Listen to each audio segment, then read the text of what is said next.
Je ne sais pas si vous avez remarqué, mais récemment, 40 milliardaires américains se sont engagés à faire don de la moitié de leur fortune à des organisations caritatives. Le projet s'appelle The Giving Pledge, ou en français, la promesse de don.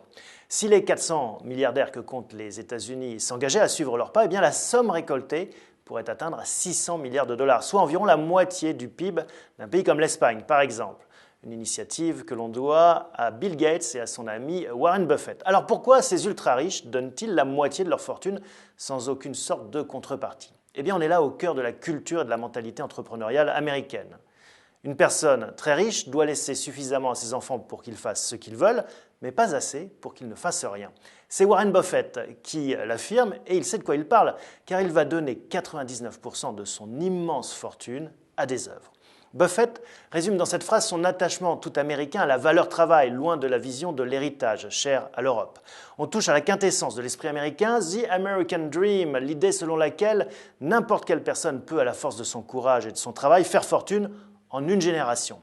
Mais cette liberté ne va pas sans responsabilité pour ces entrepreneurs successful, et c'est assez naturellement qu'ils donnent en retour à la société qui leur a donné cette chance de réussir.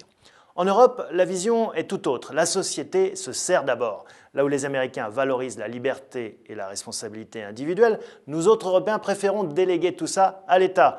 Mais ce n'est pas gratuit. Et pour fonctionner, la machine publique prélève chaque année un peu plus de la moitié de la richesse créée par chaque Français, milliardaire ou pas.